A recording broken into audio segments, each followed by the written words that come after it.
నాకంటే ముందు మాట్లాడినటువంటి భాస్కర్ గారు అనేక విషయాలు చెప్పారు. ఈ 18 నెలల కాలంలో ప్రభుత్వం అనుసరిస్తున్నటువంటి విధానాలు కానీ విధిస్తున్నటువంటి నిర్బంధానికి ఎట్లా కార్మికులు అణచివేయబడుతున్నారు, వాళ్ళ హక్కులు అనేటటువంటి సవివరంగా చెప్పారు. ఈ గత ప్రభుత్వం చేసినటువంటి తప్పిదాలని పునరావృతం కాకుండా చూస్తామని చెప్పేసి అధికారంలోకి వచ్చినటువంటి కాంగ్రెస్ ప్రభుత్వం ఆ రోజు అంటే ఈ రోజు గొంతులు కోరికలు ఏమి కోరట్లేదు కార్మికులు. ఎన్నికలకు ముందు ముందస్తు హామీ పత్రంలో ఎన్నికల మేనిఫెస్టో పెట్టినటువంటి డిమాండ్లని తిరిగి అమలు చేయాలి అని చెప్పేసి వివిధ రంగాలకి సంఘాలకి వివిధ వర్గాల కార్మికులకి పెట్టినటువంటి హామీలని అడుగుతున్నారు. మధ్యాహ్న భోజన కార్మికులకి ముందస్తు హామీ పత్రంలో ఎన్నికల మేనిఫెస్టోలో 10,000 రూపాయలు వేతనం ఇస్తామని చెప్పేసి చెప్పారు. దాంతో పాటు ఏంటి రెగ్యులర్ గా జీతాలు ఇస్తాము, గ్రీన్ ఛానల్ ద్వారా ప్రతి నెల 1వ తారీఖు జీతం ఇస్తామని చెప్పి చెప్పారు. కానీ అది అమలవుతుందా అంటే 18 నెలల కాలంలో ఇస్తున్న హామీ ఇచ్చిన 10,000 అమలు కావట్లేదు, రెగ్యులర్ గా జీతాలు రావట్లేదు. 5 నెలల నుంచి పెండింగ్ ఉన్నాయి వేతనాలు, 10 నెలల కోడిగుడ్లు బిల్లులు పెండింగ్ ఉన్నాయి. అంటే వర్కర్లకి పెట్టుబడి పెట్టి నిర్వహణ చేయాల్సినటువంటి ప్రభుత్వం ఈ రోజు ప్రభుత్వానికే పెట్టుబడి పెట్టమని చెప్పేసి అడుగుతున్నటువంటి నేపథ్యాన్ని మనం పరిశీలించవచ్చు.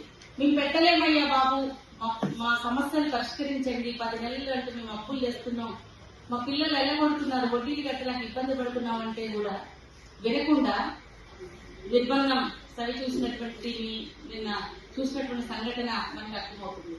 అనేక రంగాలు ఐకేపీ వివోఏలకు కూడా 20,000 రూపాయలు ఇస్తామని చెప్పేసి ఆశా వర్కర్స్ కి, అంగన్వాడీలకి, అట్లాగే గ్రామ పంచాయతీ వర్కర్స్ కి, అన్ని రంగాల కార్మికులకి మీరు హామీ ఇచ్చారు.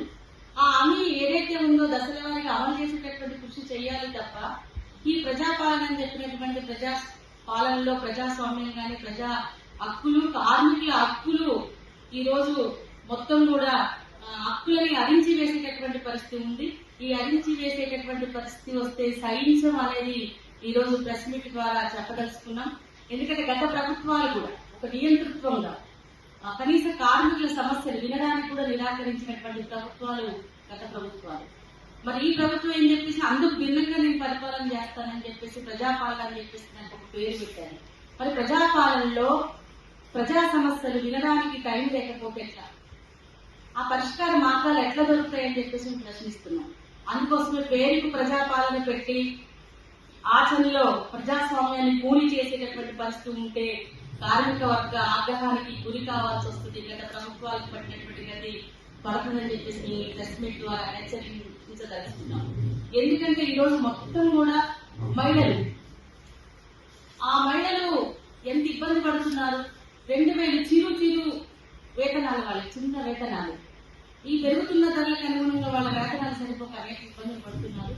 కాబట్టి ప్రభుత్వం సానుకూలంగా స్పందించి ఏ వర్గాలకైతే కార్మిక వివిధ రంగాల కార్మికులకి హామీ ఇచ్చారో ఆ హామీని అమలు చేసేటటువంటి పద్ధతిలో కృషి చేయాలి. నిర్బంధం ద్వారా నువ్వు ఎంత నిర్బంధిస్తే అంత పెద్ద ఎత్తున తిరుగుబాటు చేస్తామని చెప్పేసి ఈ ప్రెస్ మీట్ ద్వారా హెచ్చరిస్తున్న సమస్యల పరిష్కారం కోసం కృషి చేయాలి. చెయ్యకపోతే కూడా కార్మికులు అవసరమైతే సమ్మెదాకు కూడా వెళ్ళడానికి కూడా సిద్ధపడుతున్నారు. అనేక రంగాల్లో కూడా మనం చూస్తున్నాం. ఇది కాంపిటీషన్ చెప్పేసి